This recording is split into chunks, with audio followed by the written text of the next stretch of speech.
biológicos, virus, parásitos, bacterias, o por elementos físicos como el calor o la radiación, o elementos, habíamos hablado de elementos biológicos como los virus, las bacterias o los parásitos, químicos como muchos medicamentos, físicos como la radiación o el calor, ¿sí?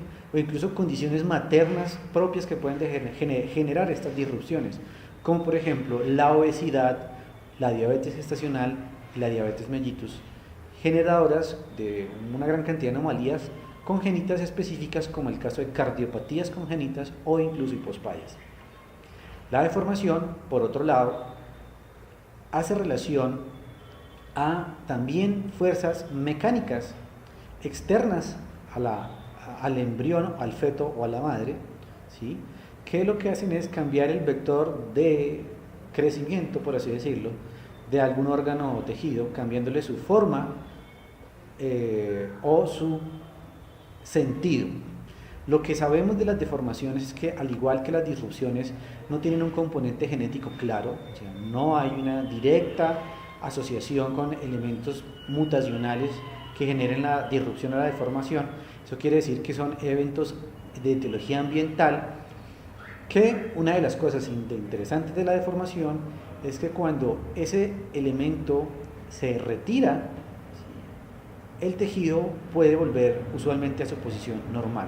Eso quiere decir que las deformaciones son en muchas circunstancias eventos de tipo autolimitado. Si hablamos de los cambios histológicos en las anomalías congénitas, podemos clasificarlos en aplasias, hipoplasias, hiperplasias y displasias.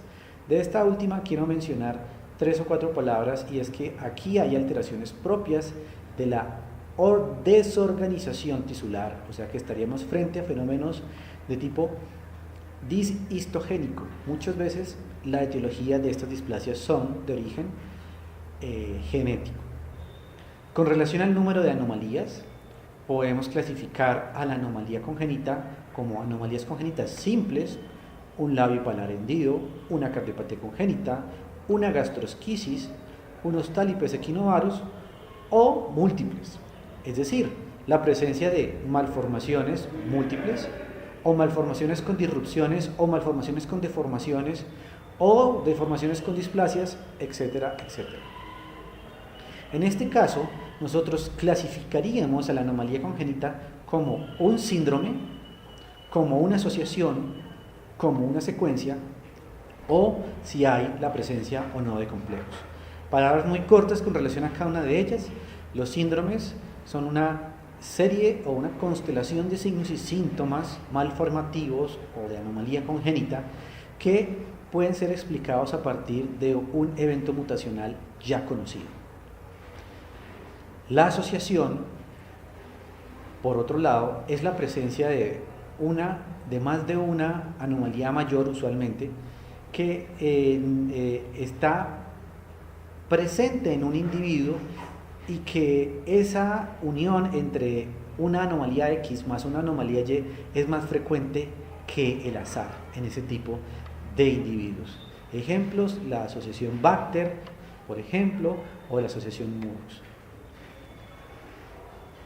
Las secuencias son presencia de anomalías congénitas únicas que, debido a la alteración en determinado órgano específico, hace que se presenten otras anomalías secundarias, como una especie de caída de fichas de ajedrez. O sea, son elementos secuenciales de la anomalía congénita.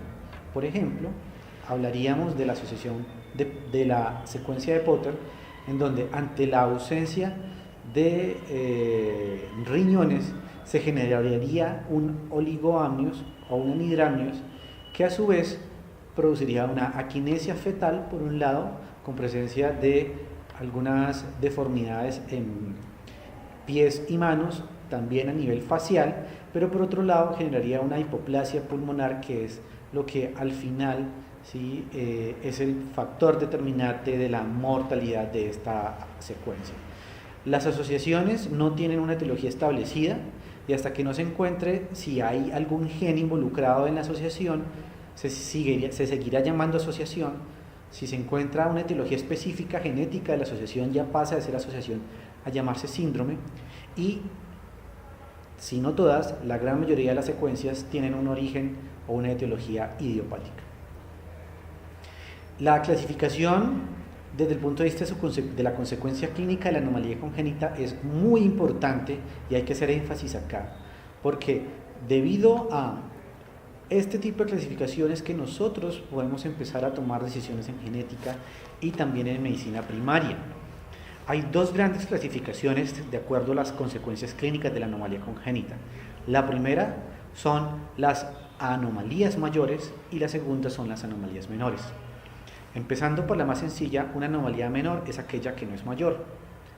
Pero, ¿qué es una anomalía mayor? Una anomalía mayor está presente en un individuo cuando esta anomalía definitivamente tiene un impacto sobre la expectativa de vida o la calidad de vida de un paciente. Entonces, si hay un paciente con una cardiopatía congénita, con una gastrosquisis, con unos genitales ambiguos, por supuesto que sabemos como médicos, incluso de primer nivel, que ese tipo de anomalías va a impactar en la mortalidad y morbilidad del individuo.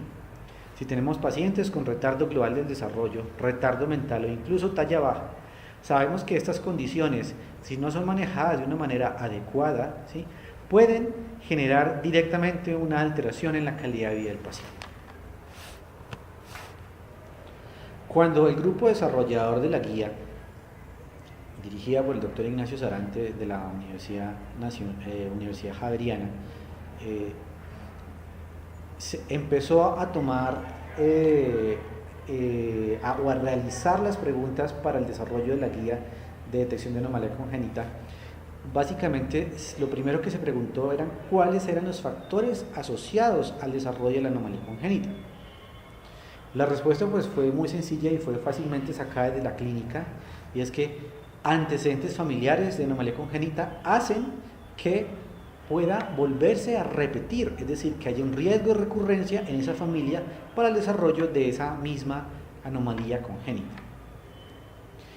El otro elemento importante es la historia de exposición a elementos teratogénicos, ya les mencioné, biológicos, químicos, físicos o propios de la madre, que en uno u otro sentido, también obviamente dependiendo de la edad gestacional, de la dosis, del tiempo de exposición, pueden generar la presencia de una anomalía congénita en un niño.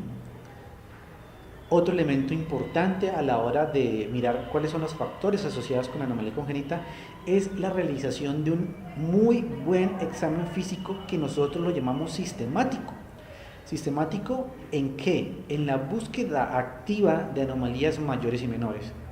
Yo les mencionaba que uno de los factores importantes desde el punto de vista clínico era diferenciar qué era una anomalía mayor y qué era una anomalía menor. Pues bien, cuando yo tengo, y esto ya se conoce por evidencia, al menos 3 anomalías menores, es importantísimo poder buscar una anomalía mayor de forma activa. Y algunas anomalías mayores pueden que no se vean con una mera inspección al examen físico, sino que se requiere de métodos paraclínicos, como en el caso en los recién nacidos, de ecografías transfontanelares, ecocardiogramas, ecografías abdominales para encontrar lesiones internas. Entonces, si ustedes tienen menos de 3 o más anomalías menores, siempre deben buscar una mayor. Y si encuentran una anomalía mayor, es probable que ese niño tenga un problema o cromosómico o genómico. Eso quiere decir 2 puntos, que si ustedes encuentran 3 o más anomalías menores y encuentran una mayor,